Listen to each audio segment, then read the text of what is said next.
जिसका टॉपिक आपको लगभग पता है। हम आध्यात्मिक चिकित्सा पर बात करेंगे। आध्यात्मिक चिकित्सा के अंतर्गत हम आज एक विषय ले रहे हैं। पहला विषय, मैं विषय पर बात करूं उससे पूर्व एक स्तुति।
कि हम आध्यात्मिक शक्ति को पहचानें।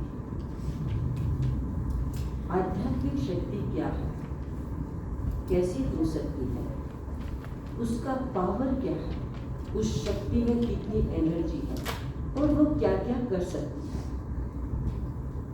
आज मैं इस विषय पर अपनी बात करूंगी। धीरे धीरे हम एक एक टॉपिक लेकर के आगे बढ़ेंगे और जब हम पूरी सीरीज को पूरा करेंगे तो हमारे लिए कुछ न कुछ उसमें से निकलेगा। मैं आपको ले जाती हूँ जैन इतिहास की तरफ। जैन इतिहास में आपने चक्रवर्ती सम्राट सनत कुमार का नाम सुना होगा, उनके जीवन के बारे में भी जाना होगा। मैं संक्षेप में बताती हूँ और उनके जीवन से हमें क्या मिलता है, आध्यात्मिक शक्ति का उदाहरण, वो हमें उसमें से निकालना है। चक्रवर्ती सम्राट, हस्तिनापुर के सम्राट। 12 चक्रवर्ती होते हैं जैन धर्म में, उनमें चौथे चक्रवर्ती सनत कुमार। सनत कुमार अपने रूप और लावण्य में इतने अधिक थे, उनका रूप इतना सुंदर था कि हम कल्पना भी नहीं कर सकते। उनके रूप के बारे में कहा जाता है कि एक बार सोधर्मेंद्र ने देवलोक में उनके रूप में चर्चा की। देवताओं के बीच में उनके रूप के बारे में चर्चा की और देवताओं के बीच में कहा वो भाग्यशाली हैं जिनके लिए देवताओं के मन में भी ये एक प्रतिस्पर्धा की बात आती है कि ये ऐसा मनुष्य, ऐसा दिव्य मनुष्य जिसका ऐसा रूप है।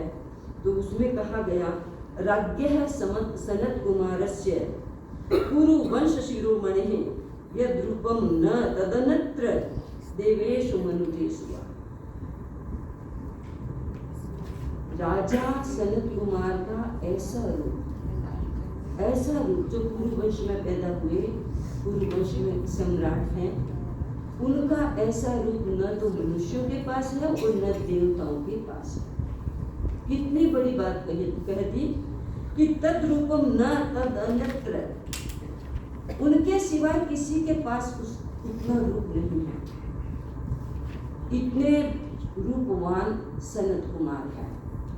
देवताओं ने सुना तो 2 देवताओं के मन में जिज्ञासा हुई कि देवताओं से भी कोई सुंदर हो सकता है क्या? देवताओं से सुंदर कुछ भी नहीं होगा। चलो देखते हैं, यदि देवराज ने इतनी बड़ी बात कही है तो चलो हम देख के आते हैं। वे ब्राह्मण का रूप बना करके सनत कुमार के राजसभा में आई और कहा हमें मिलना है राजा से, सम्राट से मिलना है। द्वारपाल था, सभा लगी हुई नहीं थी। द्वारपाल ने कहा कि अभी महाराज नहीं मिल पाएंगे, हमें तो अभी मिलना है। सम्राट के पास संदेशा भेजा।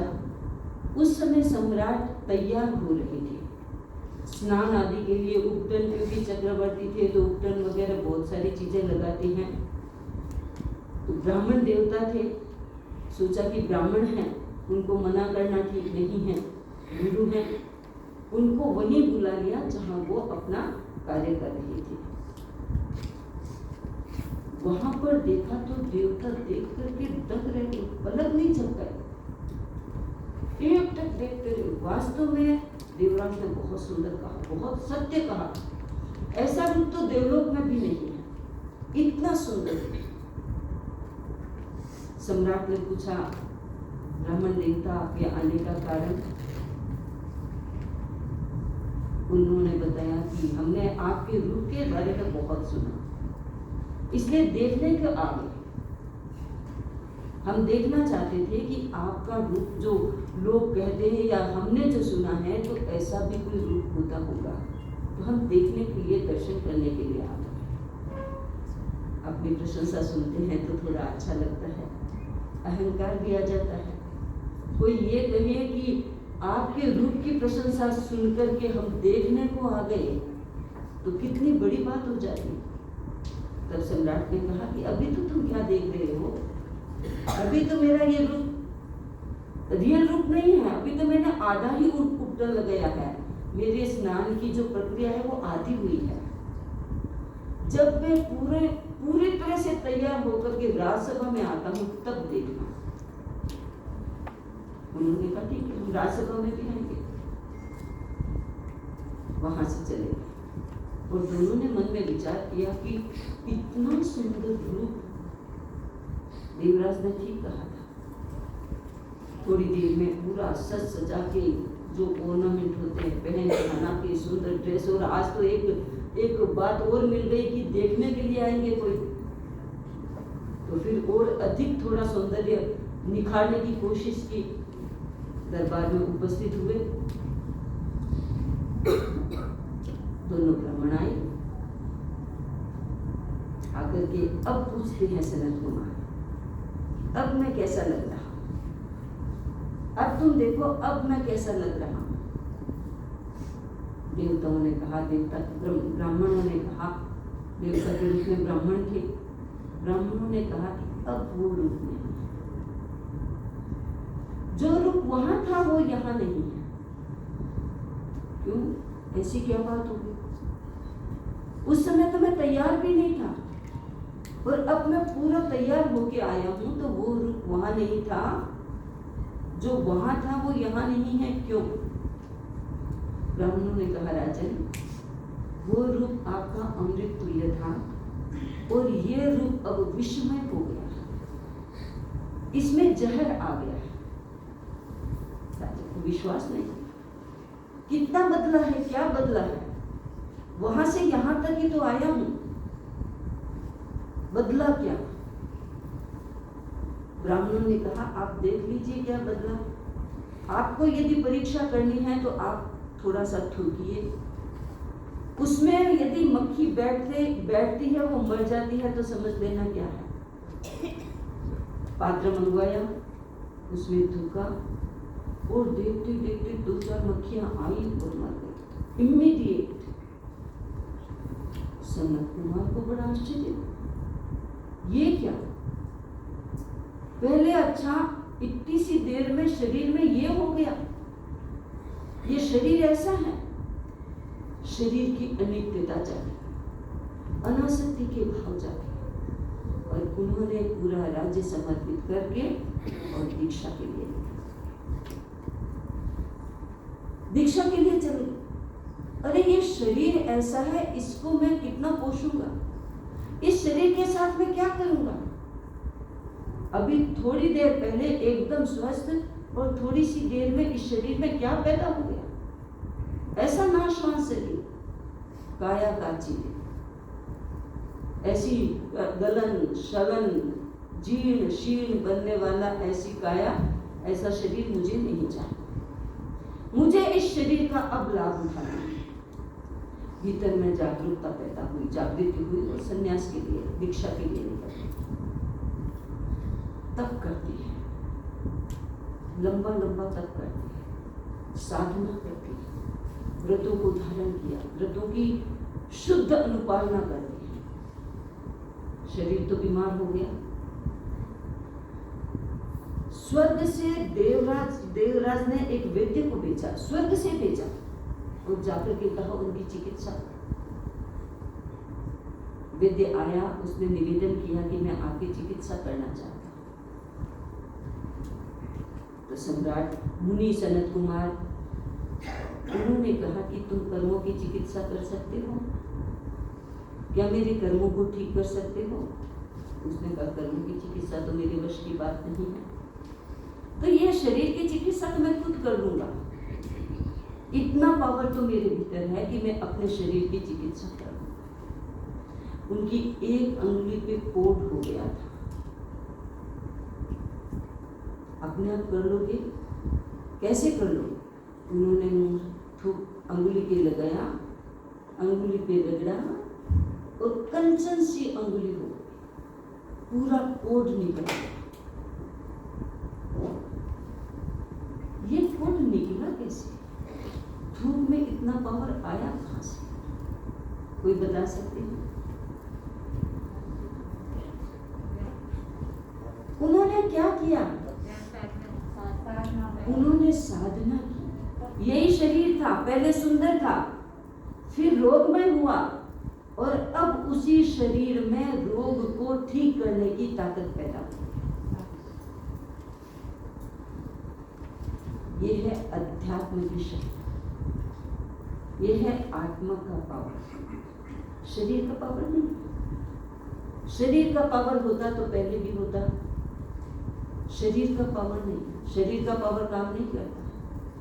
आत्मा का पावर था, वो शरीर के माध्यम से शरीर के भीतर में उनके ऐसी जागरणा, ऐसी स्फूर्णा, ऐसे तत्व पैदा हो गए कि उनके थूक मात्र को स्पर्श करने से सारा रोग ठीक हो गया। हम दूसरा उदाहरण लेते हैं, हमारे जैन आचार्य 7वीं शताब्दी के, वीर निर्माण की 7वीं शताब्दी के जैन आचार्य पादलिप्त, किसी ने जीवन पढ़ा हो तो आचार्य पादलिप्त बड़े प्रतापी आचार्य थे, बड़े योगी आचार्य थे, बड़े चमत्कारिक शक्तियों को रखने वाले आचार्य थे। कौशल देश के थे, सेठ के बेटे थे। कल हम आचार्य कालक की बात कर रहे थे, वो राजा के बेटे थे। आप देखिए जैन धर्म में कहाँ कहाँ से रत्न आती है। ये सेठ के बेटे थे, इनके पिताजी बहुत ही धनाढ्य थे, बहुत धनवान थे, लेकिन इन्होंने दीक्षा ली। क्यों ली? घटना बहुत इंटरेस्टिंग है। इनकी माँ का नाम था प्रतिमा। पैसा खूब था लेकिन संतान नहीं थी। अब पैसा तो बोलते हैं, घर बड़ा होता है, सब कुछ सुविधाएं होती है, घर में संतान ना हो तो आदमी को लगता है कि अधूरापन है। बहुत कुछ उपाय किए, मेडिकल उपाय किए, जंत्र मंत्र किए, तांत्रिकों के पास किया, खूब जप तप किया, लेकिन कुछ हुआ नहीं। आखिर प्रतिमा बहुत दुखी हो गई, तो अब वेरोट्या देवी की उसने साधना की। 28 के तक में उसने वेरोट्या देवी की साधना की। साधना से देवी प्रकट हुई, साक्षात प्रकट हुई, और उनको आशीर्वाद दिया कि ऐसे तो आपके योग नहीं है, लेकिन आपकी नगरी कौशल देश में अभी एक मुनि विराज रहे हैं, नागहस्ती मुनि आचार्य। उनके पांव धोए हुए उदक को, पानी को यदि आप ग्रहण कर लेते हैं तो आपकी संतान संभव है। क्या होना था? अपना तप पूरा करके, जब अनुष्ठान पूरा करके सीधे उपासना में गए, और जब संयोग बनता है तो चीज उपलब्ध हो जाती है। आचार्य जी का पांव धो करके एक पात्र में पानी लेकर के मुनि पलटने के लिए जा रहे थे, और प्रतिमा जी घुस ही रहे थे अंदर में कि उनको देखा कि पानी है, तो उन्होंने निवेदन किया कि मेरे ऐसे है, मुझे देवी ने बताया है, तो आप ये उदक मुझे दे दीजिए, ये पानी मुझे दे दीजिए। पानी दे दिया, उन्होंने सिर माथे पे लगा करके उसको पी लिया। गई अंदर आचार्य जी के पास, जाकर के आचार्य जी को वंदना की, आचार्य जी से आशीर्वाद लिया, तो एक संकल्प दिया कि तेरी पहली संतान हो, उसको संग को सौंपना है। समय पर पहली संतान हुई, उसका नाम दिया नागेंद्र। जब वो 8 वर्ष का हो गया नागेंद्र, तो अब तो गुरु को सौंपना था, तो उन्होंने नागेंद्र को गुरु को सौंप दिया। नागेंद्र को गुरु को सौंप दिया, गुरुदेव ये आपका शिष्य है, ये मेरा पहला बच्चा है, और मैंने भी ऐसा संकल्प किया था कि मेरा पहला बच्चा मैं संघ को सौंपूंगी, और उनको ये भी पता था कि मेरा पहला बच्चा होनहार होगा। तो पहला बच्चा संघ को समर्पित, और उसके बाद 9 और संतानें हुई। ये बच्चा 8 साल की उम्र में दीक्षित होता है और गुरु के पास ज्ञान ग्रहण करता है, अलौकिक क्षमता ज्ञान ग्रहण करने की। 2 साल में इतना ग्रहण किया ज्ञान, न्याय, प्रमाण, आगम, सब कुछ ग्रहण कर लिया गुरु से, और 10 वर्ष की अवस्था में इनके गुरु ने इनको आचार्य बना दिया। 10 वर्ष की अवस्था इनकी, 2 वर्ष का केवल साधु पर्याय, ऐसे ऐसे जैन में आचार्य हुए।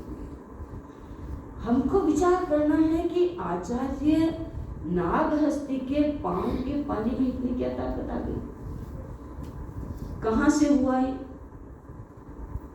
पानी तो हर दिन पांव धोते हैं, पानी बहता है, पर आचार्य जी के पांव को धोने से उसमें इतनी बड़ी ताकत आ गई कि एक माँ को बच्चा मिल गया, एक संघ को प्रतापी आचार्य मिल गया। क्या था? पानी था, केवल पानी नहीं था, वो आत्मा की शक्ति थी। हमको दिखता है कि पांव धोकर के पानी डालना है, साधु तो रखते नहीं, शायद जो साधु उस पानी को ले जा रहे थे उसको भी पता नहीं कि इसमें क्या ताकत है, लेकिन वो माता प्रतिमा को पता था, क्योंकि देवीय शक्ति ने उनको बताया कि वो पानी यदि तुम ग्रहण कर लोगे तो तुम्हारी मनोकामना पूरी हो जाएगी। एक और घटना, पटना में एक बार पटना के राजा मुरुंड के सिर में वेदना हुई, भयंकर वेदना, इतना सिर दुखने लगा कि कोई भी उपचार काम नहीं कर रहा। राजवैद्य थक गए, कुछ नहीं हुआ। मेडिकल डॉक्टर भी आए होंगे, उस समय थे तो वैद्य लोग होते थे, कुछ नहीं हुआ। झाड़े जंतर सब कुछ करवाया, कुछ नहीं। मंत्री को पता था कि नगरी में, पटना नगरी में, पाटलिपुत्र में आचार्य पादलिप्त पधारे हुए हैं। उन्होंने राजा को बताया कि आप कहें तो उनको बुला दें, जैन आचार्यों के पास बड़ी साधना होती है, उनके पास बड़ी शक्तियां होती हैं, तो आप कहें तो उनको बुला दें। राजा ने कहा, मरता क्या नहीं करता। जब एकदम परिस्थिति विपरीत होती है तो आदमी को सोल्यूशन के लिए कुछ भी करने को तैयार होती है। ऐसे राजा भी श्रद्धालु थे, तो मंत्री को भेजा। मंत्री खुद गए और जाकर के आचार्य जी को निवेदन किया कि आज हमारे राजा की बहुत बड़ी प्रॉब्लम है, उनके सिर में वेदना है, ठीक नहीं हो रही है। आचार्य जी करुणा करके पधारे वहां। आकर के उन्होंने कुछ नहीं किया, अपने नी पर एक अंगुली फेर रहे हैं। जैसे जैसे अंगुली फेरते हैं वैसे वैसे दर्द गया। क्या था? घुटने पर 50 बार हाथ फेर लूं, फेरते ही जब जरूरत होती है। वो क्या था? जादू नहीं था कि वो जादू आपको दिखा दे कि हाथ कट गया, आदमी को उड़ा दिया, ये कर दिया, जादू नहीं था। उनकी आत्मा की शक्ति थी। ये आत्मा की शक्ति बड़ी विचित्र होती है। इसको कोई एक्सप्लेन करना चाहे, कोई लैब में ले जाना चाहे, कुछ नहीं होगा। एक और घटना आचार्य पादलिप्त की, बड़ी आश्चर्य विस्मयकारी। वे एक बार सौराष्ट्र में थे। सौराष्ट्र में गंगापुरी है क्या? अभी उस जमाने में तो थी। वहां आचार्य जी विराज रहे थे। वहां एक नागार्जुन नाम का रसायन विद्या का जानकार वहां था। आचार्य जी बाद में आए, वो वहां रहता था, तो उसको पता चला कि आचार्य जी पधारे हैं। वो तो इंतजार कर रहा था कि पादलिप्त आचार्य जी से मैं मिलूं, लेकिन उसको ज्ञान भी बहुत था, रसायन विद्या के जानकार थे। अब मिले कैसे? क्योंकि वो भी ज्ञानी था, आचार्य जी भी ज्ञानी है, नो डाउट। तो ज्ञानी के पास सीधे तो जाए तो कौन जा सकता है? होता है ना, भारत पाकिस्तान के बॉर्डर पर वो जब परेड होती है तो झंडा पहले किसका आया, देखा है कभी? 1 इंच 2 इंच साथ में नीचे उतरता है, पहले कोई नहीं लाएगा, बराबर साथ में नीचे उतरता है। क्योंकि कौन छोटा? भारत भी छोटा नहीं, पाकिस्तान भी छोटा नहीं, बराबर नीचे झंडा आता है जब संध्या की वो परेड होती है। तो अभी नागार्जुन भी रसायन विद्या के जानकर, ये आचार्य जी भी जानकर ज्ञानी, उन्होंने नागार्जुन ने क्या किया, अपने एक शिष्य के साथ, अभी वो साधु नहीं है लेकिन उनके भी शिष्य थे, उसके साथ एक पात्र में एक रसायन भेजा जो स्वर्ण बनाता था। वो रसायन सोना बना देता था। शिष्य लेकर के आचार्य जी के पास गया, परिचय दिया, मेरे गुरुदेव ने, मेरे मास्टर ने ये आपके लिए भेजा है। आचार्य जी ने उसको लिया और पत्थर पर बाउल फेंक दिया, टूट गया। उसको बड़ा गुस्सा आया कि इतना अमूल्य, लोग तो तरसते हैं एक बूंद मिल जाए, और इनको एक बाउल भर के भेजा, एक पूरा प्याला खचाखच भर के भेजा। इनको पता ही नहीं, इनको इतनी अक्ल नहीं कि इसका क्या करना चाहिए। और मेरे गुरु ने इनको गिफ्ट भेजा, गिफ्ट के साथ ये बात, बुरा तो लगा लेकिन बोल नहीं सका। आचार्य जी ने क्या किया, रिटर्न में एक बाउल, उसमें अपना यूरिन भर करके ढक्कन दे करके उसको भेज दिया, ले जा। बहुत बुरा लगा, लेकिन ले जा करके दिया गुरु को। अब गुरु ने जैसे ही ढक्कन उठाया तो बदबू मारा। गुस्सा आया मन में, मैंने तो कितना अमूल्य गिफ्ट भेजा और आचार्य जी ने मुझे ये भेजा।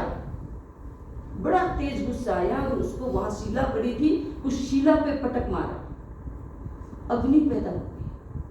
और देखते ही देखते वो पूरी की पूरी जो शिला थी पत्थर की, वो सोना बन गया। अब हम विचार करें कि ये एक यूरिन में सोना बनाने की ताकत कहां से आई? यूरिन ही तो था। अब आचार्य जी का हो, संत का हो, साधु का हो, एक सामान्य इंसान का हो, क्या फर्क पड़ता है? अध्यात्म में शक्ति। तो हम इन दोनों घटनाओं से एक विचार करें कि आखिर क्या चीज थी, उनके पास ऐसा क्या था जिससे ये घटना इस तरह से हमारे लिए चमत्कार की घटना हो गई, या उस जमाने के लोगों के लिए भी वो चमत्कार हो गई, ऐसा क्या था? तो उनके जीवन से हमें ऐसा लगता है, दोनों घटनाओं पर हम विचार करें तो पहली बात होती है कि इंसान को सत्य को स्वीकार करने की ताकत होती है, और सत्य को जो जानता है, जो सत्य को जान लेता है। सनत कुमार ने क्या सत्य जाना? ये शरीर नाशवान है, लेकिन वो ये भी जानते थे कि ये शरीर केवल नाशवान नहीं है, इसमें और कुछ भी ताकत है। शरीर कुछ नहीं, शरीर कुछ नहीं, शरीर कुछ नहीं, तो मोक्ष मिल जाएगा क्या? नहीं मिलेगा। हम एक चीज खाली आत्मा पे फोकस करेंगे तो एकांगी हो जाएंगे, लंगड़े हो जाएंगे, एक टांग होगी, क्योंकि शरीर भी हमारा सहयोगी है। यदि शरीर सहयोगी नहीं होता है तो साधना नहीं हो सकती। आत्मा अपना अपना सार कहाँ प्रकट करता है? शरीर के बिना तो मोक्ष में हो गया, वहां तो कुछ है ही नहीं, आत्मा ही है केवल, प्रकट करने जैसा कुछ बचेगा ही नहीं। तो जहां प्रकटन होता है, जहां चीज सामने आती है, यदि शरीर नहीं है तो कुछ है ही नहीं। आत्मा कहां से, शरीर के बिना इस जीवन में कहां से रहेगी? शरीर है। तो सनत कुमार को ये पता था कि इस शरीर में आत्मा है, उस आत्मा में अलौकिक शक्ति है, वो इस शरीर के माध्यम से बाहर आती है। ये उनको आभास हुआ, इसलिए उन्होंने उस शरीर का सार निकालने के लिए उन्होंने एक साधना का रास्ता लिया। तो पहली बात कि उनको सत्य मालूम था कि आत्मा है, शरीर उसका सपोर्ट है, और उस आत्मा को कहाँ तक ले जाया जा सकता है, जीवन का विकास कहाँ तक किया जा सकता है, ये उन्होंने सत्य समझा, जाना। दूसरी बात, उन्होंने आत्मा के पावर को जाना कि आत्मा में कितनी शक्ति है, शरीर तो बेचारा है, इसमें तो कभी रोग, कभी शोक, कभी कुछ पैदा होते हैं। जन्मता है बच्चा इतना सुंदर कोमल सा, युवा हो जाता है फिर भी सुंदर रहता है, बूढ़ा हो जाता है तो लोग कहते हैं बुढ़ापे से डर लगता है। हम एक बार कैलिफोर्निया में थे तो एक भाई ने हमको पूछा, समझी जी आपको डर लगता है? तो हम इतने डीप में क्यों जाते हैं, डर तो सामान्य बात होती है। हमने कहा ऐसा तो कुछ डर नहीं लगता, बस कुछ जीव जंतु ऐसे होते हैं जिनको देखते हैं तो ऐसा मन में थोड़ा सा कुछ हो जाता है, बाकी ऐसा डर जैसी बात नहीं। तो मैंने उनको पूछ लिया आपको डर लगता है क्या? उन्होंने कहा मुझे डर लगता है, मुझे बुढ़ापे से डर लगता है। आदमी डर जाता है कि अब क्या करेंगे, अब क्या करेंगे, अब क्या करेंगे। जिस दिन शरीर में ताकत नहीं रही चलने की तो क्या करेंगे। तो ये शरीर है, ये कभी कुछ कभी कुछ कभी कुछ कभी कुछ। लेकिन आचार्य जी ने अपने सनत कुमार चक्रवर्ती मुनि सनत कुमार ने ये समझ लिया कि शरीर की चिंता नहीं करनी है, आत्मा में जो कुछ है वो शरीर कुछ नहीं है, इसलिए उन्होंने ये रास्ता लिया। तो आत्मा के शरीर को उन्होंने पहचान लिया कि आत्मा की शक्ति है, वरना तो 1 मिनट में वहां बैठे थे तो स्वस्थ थे और यहाँ दरबार में आए अस्वस्थ हो गए। और बाद में जो उन्होंने पाया वो आत्मा की शक्ति। तीसरी बात कि उनका अहंकार कितना बड़ा था कि जैसे ही देवताओं ने कहा, ब्राह्मण ने कहा कि आप बहुत सुंदर हैं, तो और सजने की कोशिश की और एक्स्ट्रा गहने कपड़े ला करके, पता नहीं वो अंदर में कभी कभार पहनते होंगे वो कपड़े गहने ला करके पहने होंगे उन्होंने कि आज तो कोई प्रशंसा करने वाला साक्षात मिला है तो कुछ और अच्छा दिखो।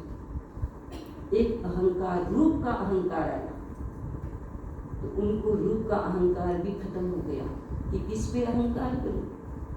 मिनट में तो 16 रोग पैदा हो गए। इतना शरीर सुंदर था, इसको पोषित करता था, रगड़ रगड़ करके सुगंधित पदार्थों से उपटन कर करके इसको चमका चमका के रखता था।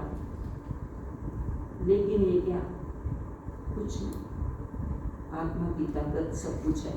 तो ये एरोगेंस था ना, उनको रूप का अहंकार, वो अहंकार उनका टूटा। और चौथी बात, अंत में क्या किया उन्होंने, डिटैचमेंट। परिवार को छोड़ा, बहनों को छोड़ा, गहने छोड़ने बड़े मुश्किल होते हैं। कपड़ों को छोड़ा, राज्य को छोड़ा, पद को छोड़ा, सब कुछ छोड़ दिया। डिटैच हुए बिना छूटता नहीं।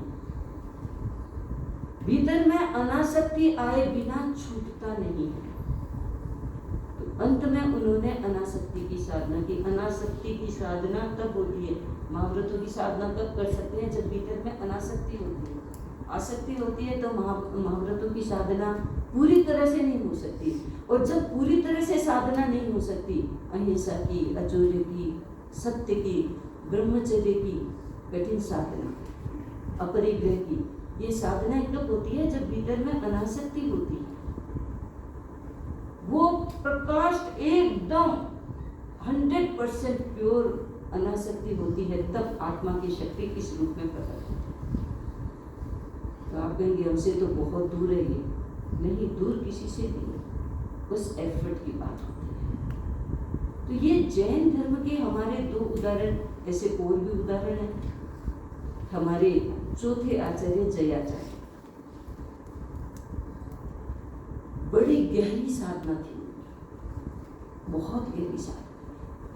वे जब भी उनके पर कोई शारीरिक कष्ट आता या कोई देवीय कष्ट आता तो वे यही करते थे, अध्यात्म का सहारा लेते। एक बार उनके मूत्र अवरुद्ध हो गया, यूरिन पास नहीं हो रहा, क्या करें? या तो डॉक्टर के पास जाए, हॉस्पिटलाइज हो, या फिर अपनी अध्यात्म की, आत्मा की शक्ति को वहां उपयोग करे। वो बैठ गए और उन्होंने एक गीत की रचना की, भिक्षु मारे प्रत्याजी भरत खेतर में। और जब जितने में गीत पूरा हुआ, कंपोजिशन पूरा हुआ कि उनकी प्रोड्यूस हुआ।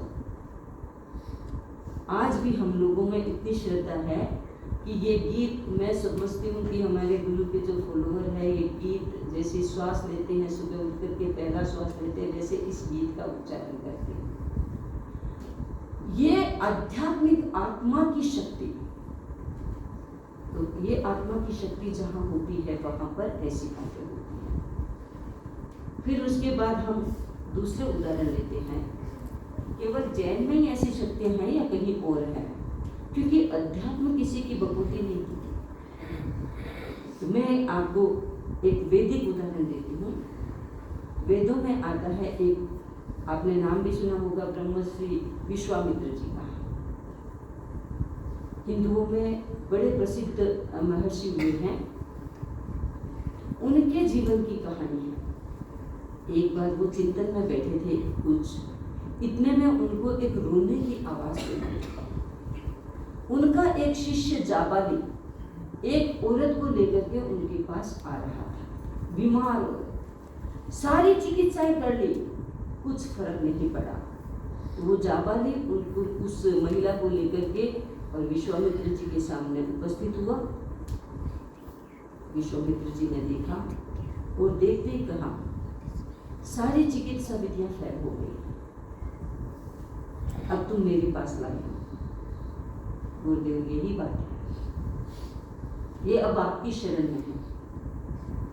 और कहा जाता है कि उसी समय विश्वामित्र जी ने एक संकल्प किया और कहा, बहन मैं तुम्हें अपनी साधना का एक छोटा सा अंश समर्पित करता हूँ।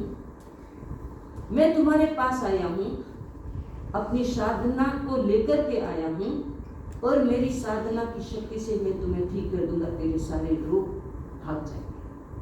और कहते हैं कि उसको देखते देखते उसको थोड़ा स्पर्श किया, देखते देखते वो औरत जिसको किसी वैद्य ने ठीक नहीं किया, कोई इलाज नहीं लगा, वहाँ महर्षि ने अपनी साधना का थोड़ा सा अंश उसके लिए दान कर दिया। मेरी साधना का छोटा सा अंश मैं दान करता हूँ तेरे लिए, उसकी शक्ति मैं तेरे को देता हूँ। और वो शक्तिपात ऐसा हुआ कि उसकी चिकित्सा।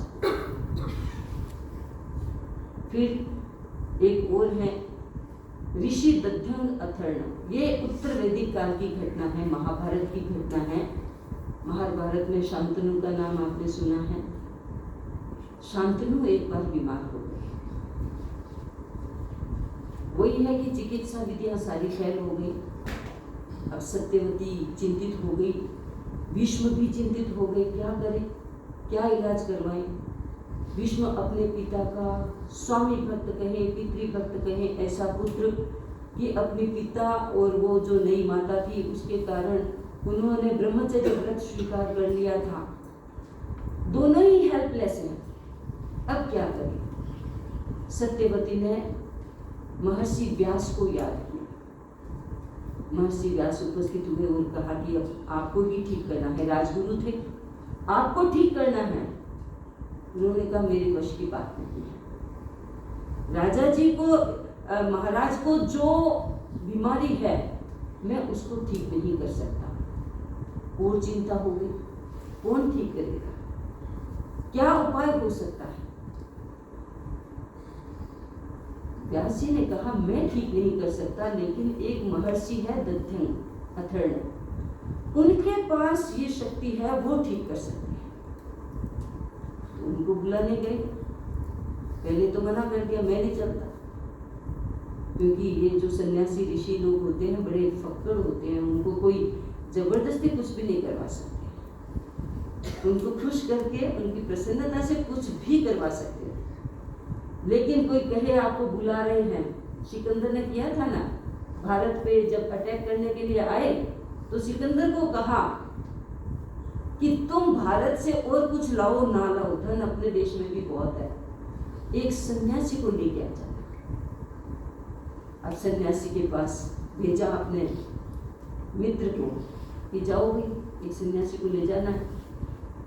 सन्यासी गए। जंगल में कोई उल्टा लटका हुआ है, कोई आधा जमीन में है, कोई नंगा है, कोई कोपीन में है, इतने सारे सन्यासी जंगल में।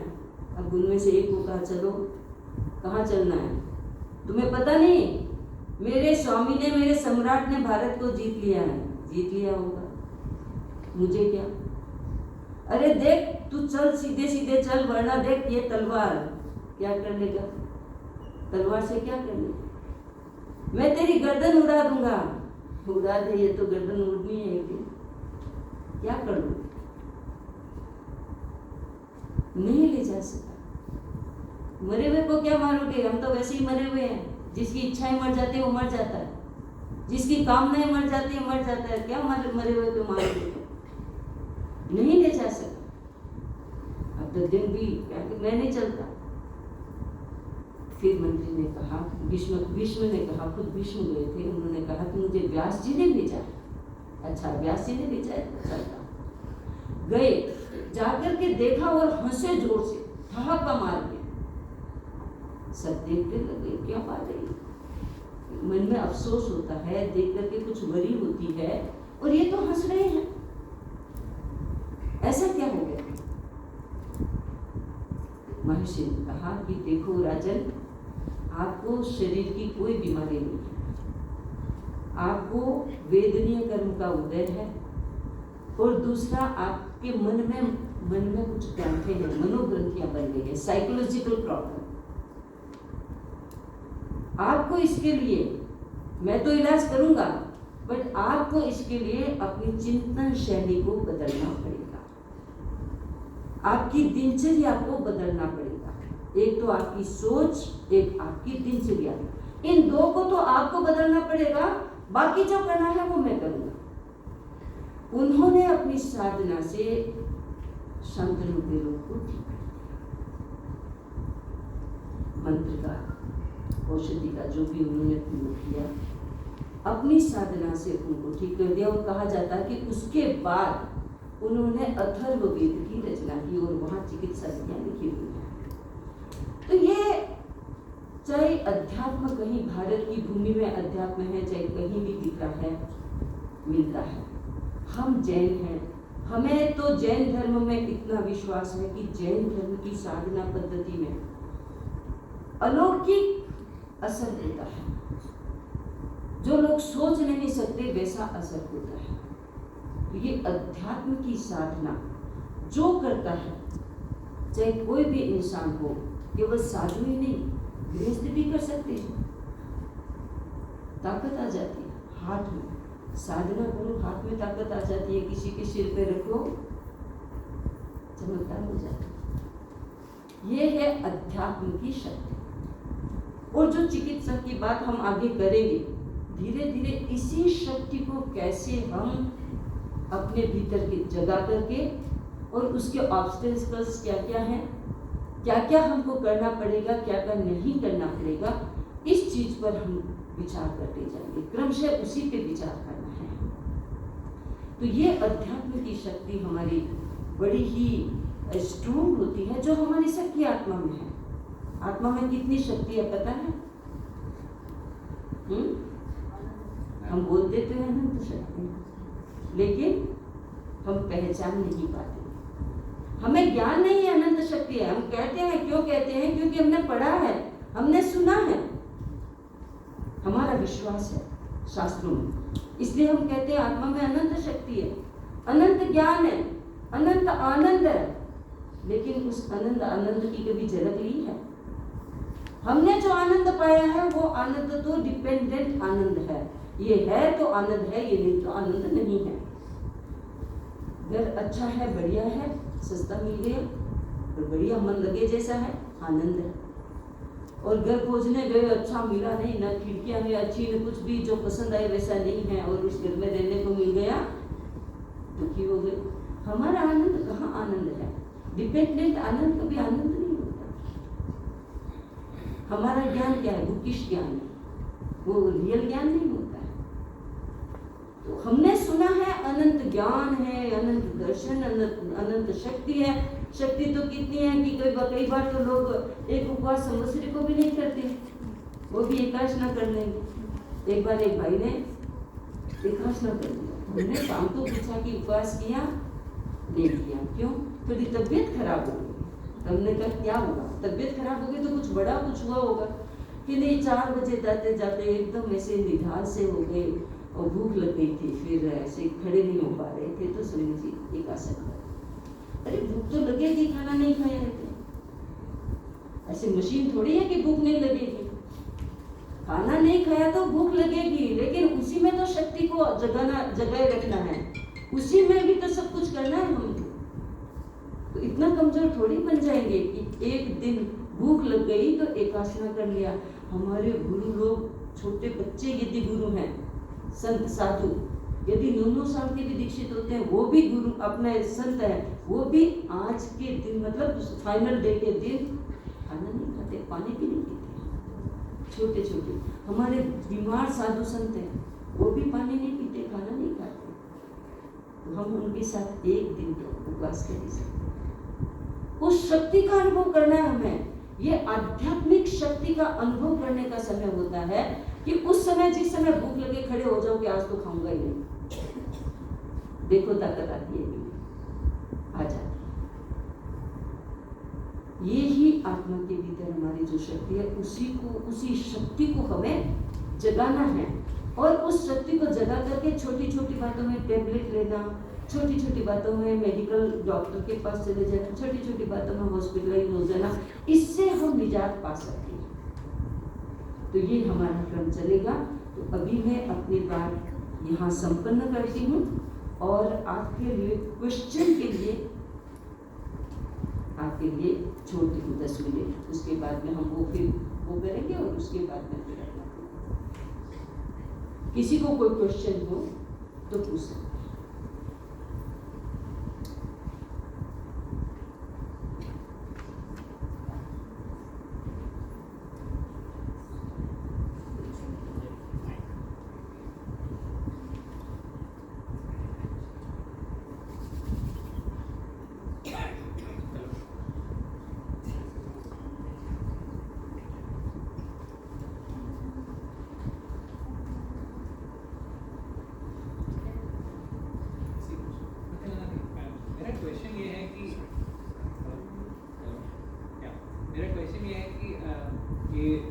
तप करते हैं, उपवास वगैरह करते हैं, तो इससे हमें स्पिरिचुअल बेनिफिट्स क्या मिलते हैं एक्चुअली?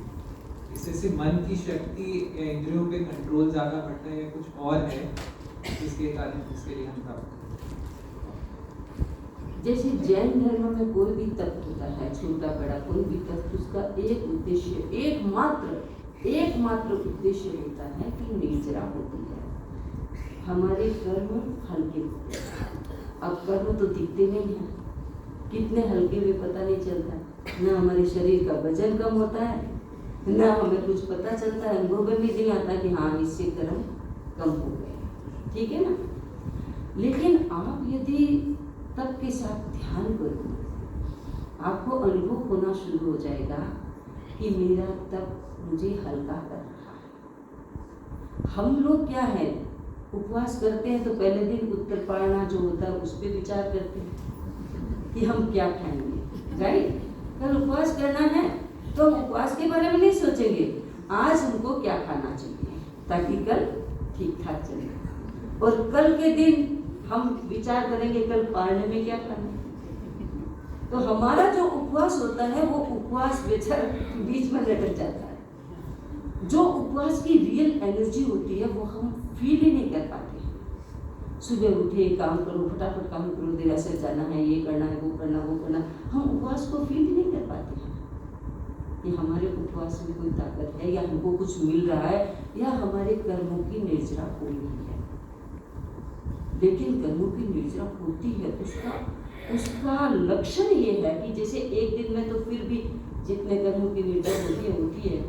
आपने अभी देखा होगा एक 9 वर्ष का बच्चा मांस खमन कर रहा है, उसको चलते हुए देखो।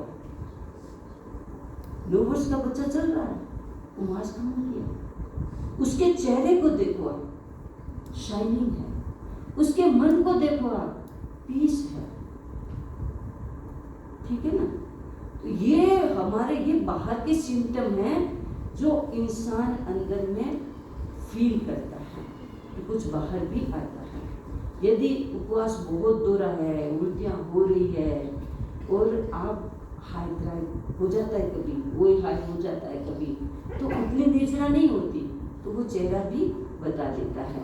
और यदि कुछ भी होता है उसमें नहीं, सब ठीक हो जाएगा, मेरा सब ठीक है, तो सादा है, एकदम बढ़िया चल रहा है, बढ़िया चल रहा है।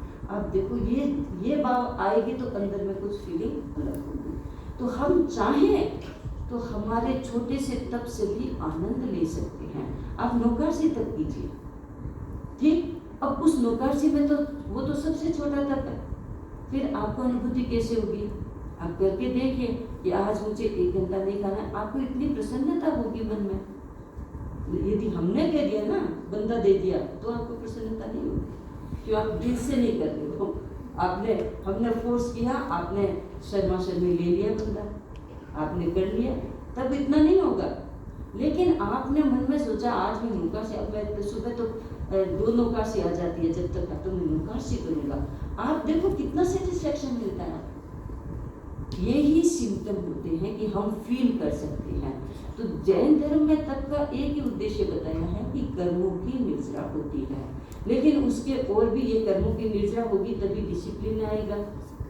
सामने बहुत कुछ होता है, अब पालना करने वाला तब करता है, पालना करता है, लेकिन उसके फंक्शन करते हैं, मिठाइयाँ करते हैं, सब कुछ होता है, घर में खाना भी बनता है, हो सकता है उसकी पसंद का खाना भी बना हो, उसकी स्मेल भी आती है, ठीक, लेकिन मन कमजोर नहीं होता।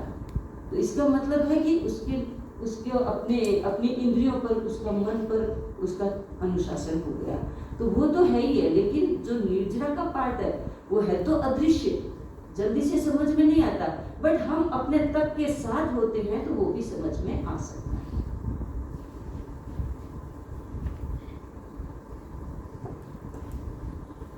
Just a follow up question, जैसे कि अपन कुछ तब का अपने मन में सोचा कि मुझे आज उपवास करना, और अपन कहते हैं कि पचक लो उपवास, अपन नहीं पचकाया, कर लिया उपवास, मन से किया है और शाम तक भी नहीं पचकाया, तो उसका फल पचकना वर्सेस नहीं पचकना में कोई डिफरेंस है? जैन धर्म में ऐसा माना जाता है कि आप जो भी काम करते हो उसका एक बंधन डाल दो, नहीं बचका हो। तो वही बात है कि जैसे एक उदाहरण दिया जाता है कि घर का फाटक है, आपने अंदर से वो छिटकनी लगा दी या अंदर से लॉक कर दिया, बाहर से कोई अंदर नहीं आ सकता, आएगा ही नहीं, चाहे बाहर कुछ भी हो रहा हो, लेकिन अंदर नहीं आ पाएगा। लेकिन वो खुली है, तो फिर कोई नहीं आ रहा है तो नहीं आ रहा है, सुबह से शाम तक कोई नहीं आया, लेकिन कोई आया तो अंदर घुस सकता है, ठीक है ना। वैसे ही हमने पचकान नहीं लिया, आपने पचकान नहीं लिया, अभी मैं तो उपवास करूंगा, आपने पचकान नहीं लिया, तो कभी मन कमजोर होने के चांसेस भी हो सकते हैं कि चलो शाम तक जाते जाते चलो कोई ऑफर आ गया, आपको फ्रेंड के साथ कहीं जाना है, तो मैंने उपवास किया, सुबह तो पक्का मन था, उपवास किया, अब मन थोड़ा कच्चा हो गया कि चलो क्या है, आज मैं कल कर लूँगा उपवास, आज तो चला जाता हूँ, खा लेता हूँ। ये चांसेस, ये अवसर बन सकता है, क्योंकि उसके लिए आप ओपन है। इसलिए कह देते हैं कि आप अपने आप को लॉक कर दो कि मैंने आज खाना नहीं तो खाना नहीं, अब सामने कितनी भी चीज़ आ जाए, कोई भी आ जाए, नहीं, आज मैंने उपवास कर लिया, आज मैंने तोड़ूंगा। और इतना तो जैनियों में है कि यदि कितना भी कुछ हो जाए, मेरे उपवास है तो फिर मैं तोड़ूंगा तो, चलो उसको पोस्टपोन करते हैं फिर कभी। लेकिन यदि खुले हैं तो थोड़ा मन कमजोर कहीं कहीं बन सकता है, उसकी पॉसिबिलिटी। और दूसरा, पचकान कर दिया तो अपना संवर हो गया, यदि पचकान नहीं किया, ऐसे ही किया तो निर्जरा तो हो जाएगी आदमी, लेकिन संवर नहीं हुआ। आपने जैसे ही पचकान किया, मुझे 3 आहार का त्याग है, ये जो किया वो संवर हो गया, लेकिन बाकी मान लो उपवास ऐसे किया तो संवर तो हुआ नहीं, आपका निर्जरा तो चल रही है, तो वो चीज है। हाँ,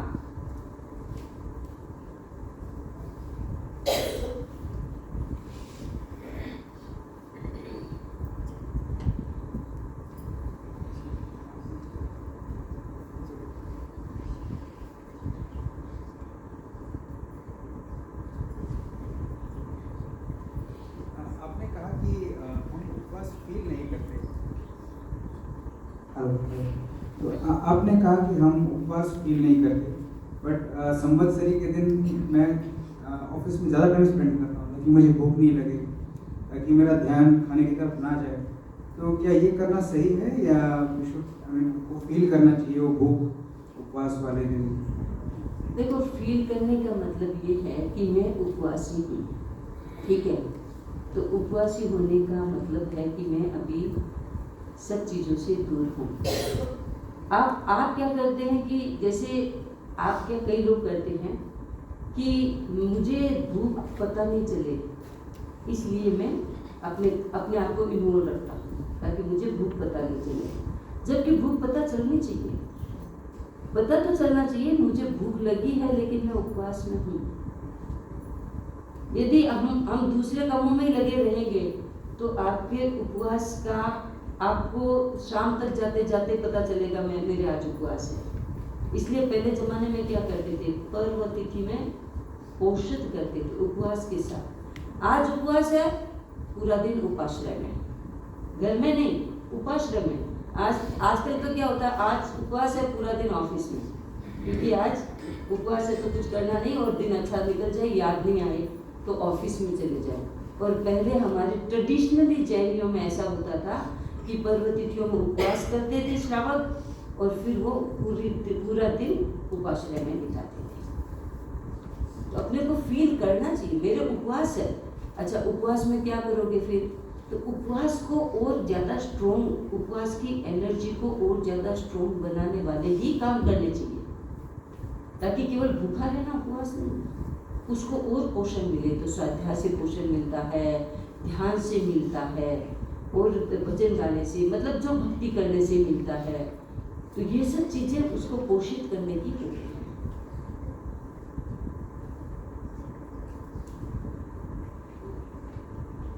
छुट्टी करते हैं क्या फाइनल डे के दिन? एक दिन आप ऐसे तो घूमने के लिए जाते हो तो भाई 5 दिन की छुट्टी, लॉन्ग वीकेंड की छुट्टी है, 2 दिन और छुट्टी कर लेते हैं तो 5 दिन मिल जाएगा, सोचते हैं ना। एक दिन साल का फाइनल डे का अपने धर्म के नाम पे छुट्टी लेनी चाहिए।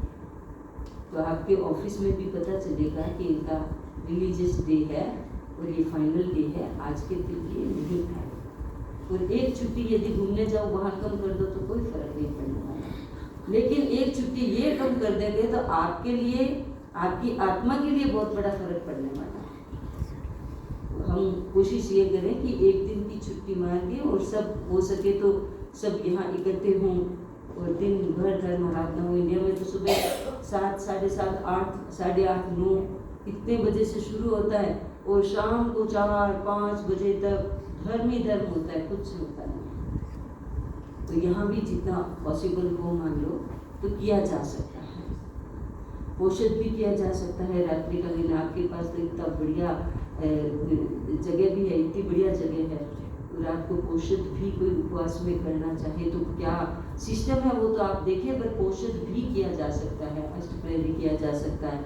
अष्टप्रहरी पोषण का मतलब होता है सुबह सूर्योदय से शुरू होता है और नेक्स्ट सूर्योदय तक पोषण होता है। जैसे समाज में रहते हैं वैसे ही पोषण में रहते हैं।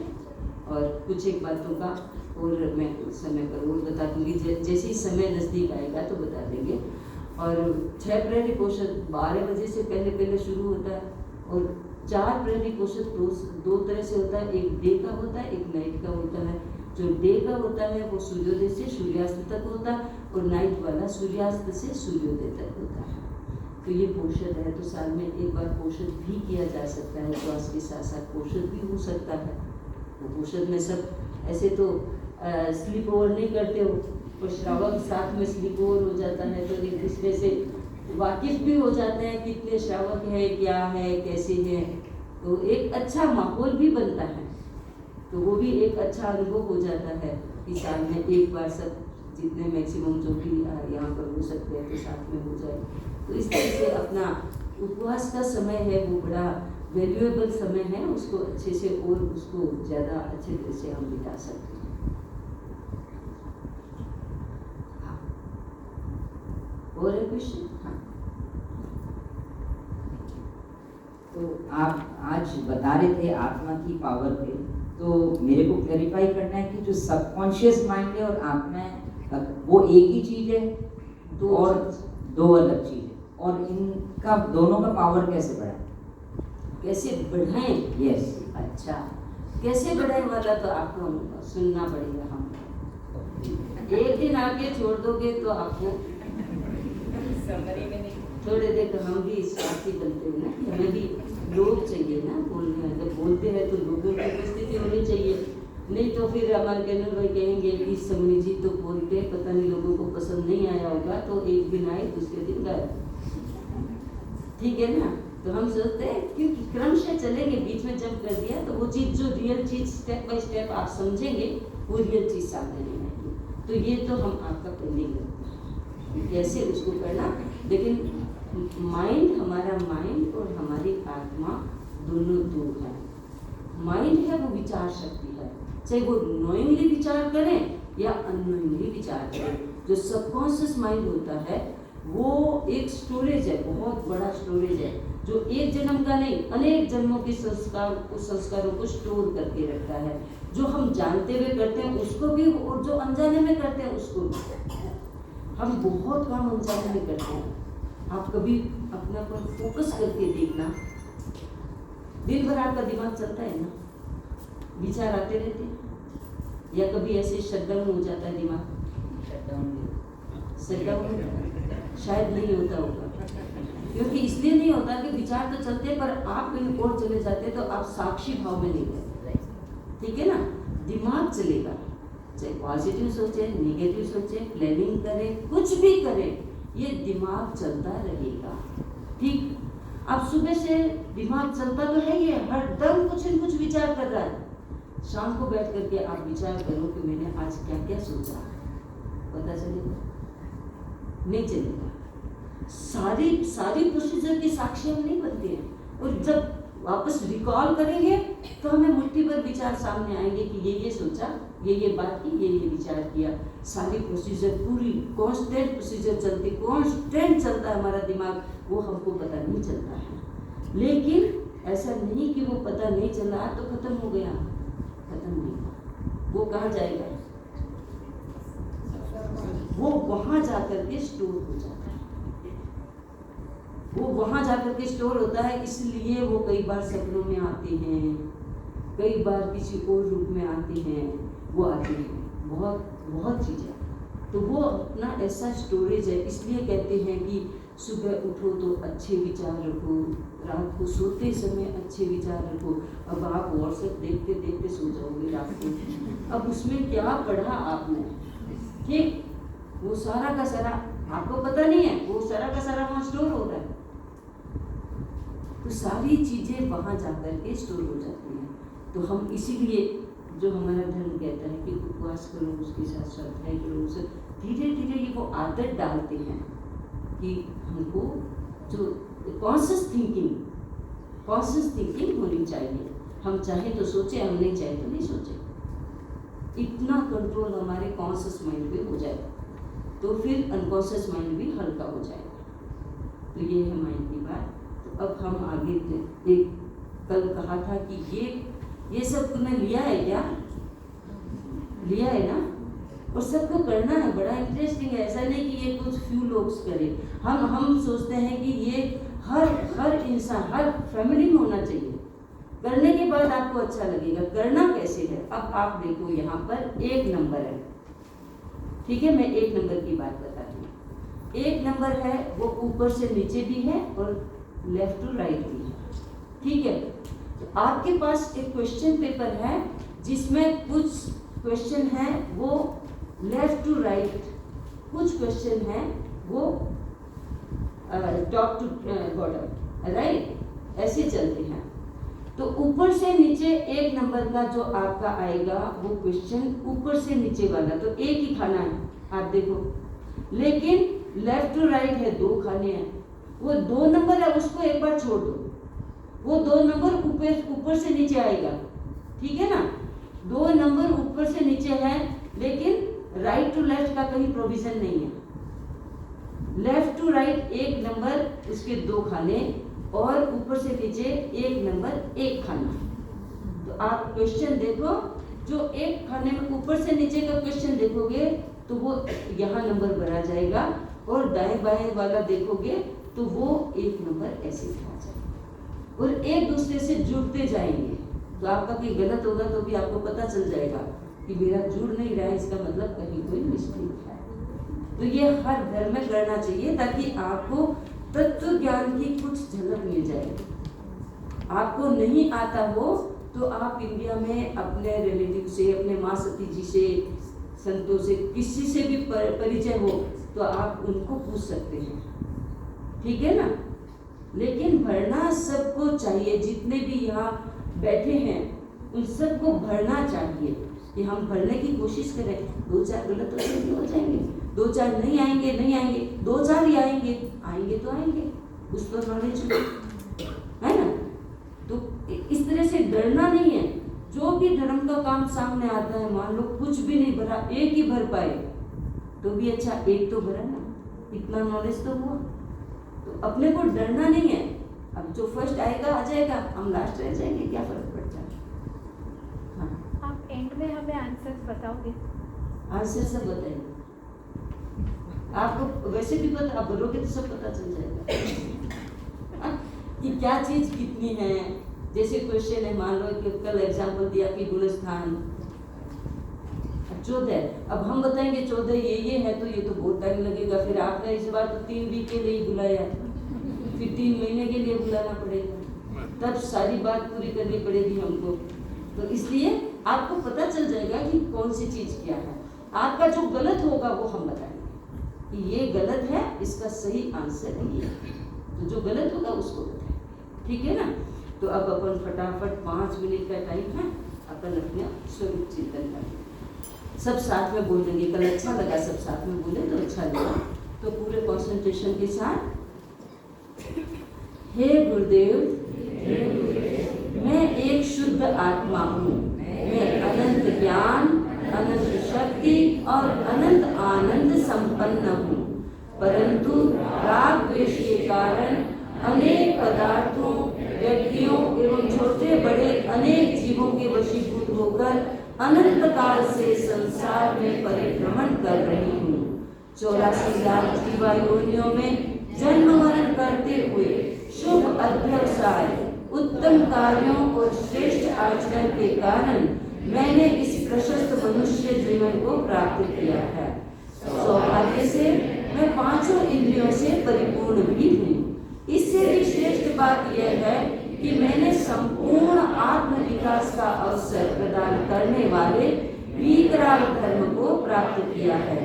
जीवन के अब मेरे लिए यही उत्तम है कि मैं अपने बीते हुए संपूर्ण पलों को याद कर उनमें हुए प्रमादों तथा जाने अनजाने में हुई भूलों का प्रायश्चित करूं। बंदे, आपको साक्षी मानकर मैं अपने वर्तमान तथा पिछले अनंत जन्मों में होने वाले पाप कर्मों के लिए प्रायश्चित कर रही हूँ। किसी भी प्रकार से मेरे द्वारा ज्ञान की विराधना हुई हो, जिन वाणी शास्त्रों के पाठ अथवा अर्थ को विपरीत किया हो, ज्ञान अथवा ज्ञान देने वालों की निंदा की हो, अपमान किया हो, तिरस्कार किया हो, उनके ज्ञान की गलत करने की कोशिश की हो, सही अर्थ को छिपाने की चेष्टा की हो, तो मैं उन सब के लिए शुद्ध अंतःकरण से आलोचना करती हूँ, प्रायश्चित करती हूँ। किसी भी रूप में मेरे द्वारा दर्शन की विराधना हुई हो, देव, गुरु और धर्म ये 3 यथार्थ रत्न हैं। इन तीनों रत्नों में मेरी पूर्ण श्रद्धा और दृढ़ विश्वास है।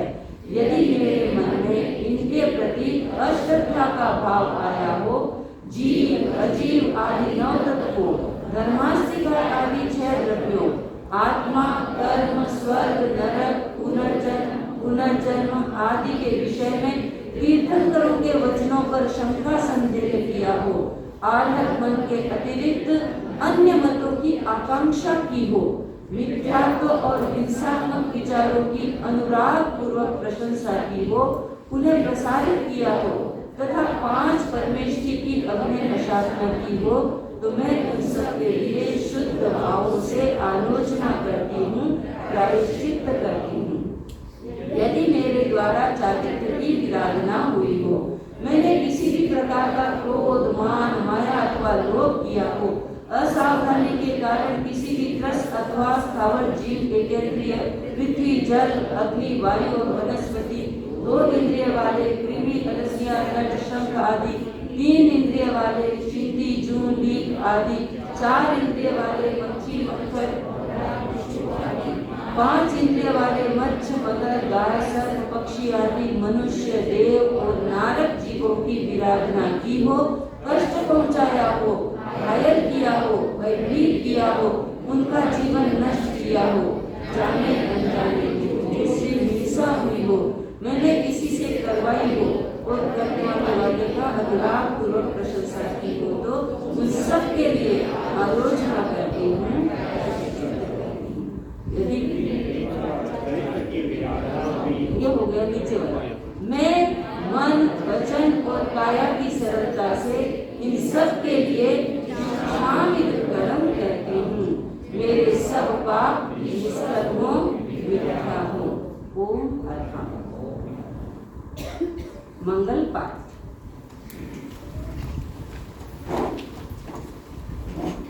सावधान, पूरी एकाग्रता के साथ अपने प्रति, अपने आसपास इर्द गिर्द वालों के प्रति और संपूर्ण ब्रह्मांड के प्रति मंगल कामना।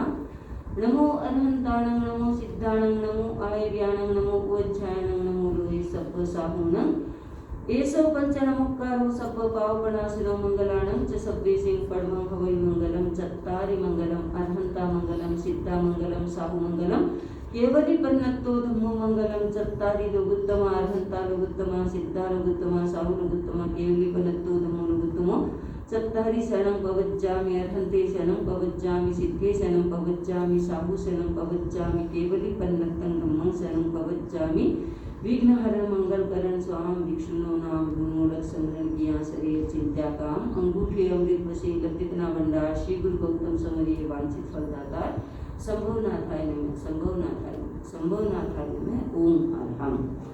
किसी को तपस्या का पचकाम करना हो तो आप कर सकते हैं, सुबह भी करना हो तो कर सकते हैं। तो आप हाथ जोड़ ले, नमो अरहंताय नमो सिद्धाणं, देव गुरु धर्म की साक्षी से धारणा प्रमाण कल सूर्योदय त्याग।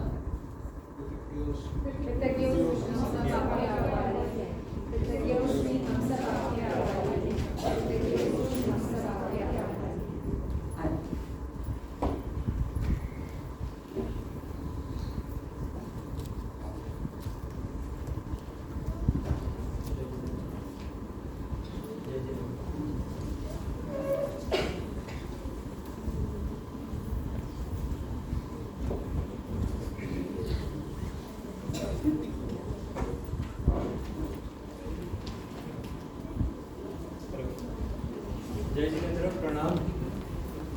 समनी जी के चरण में वंदन।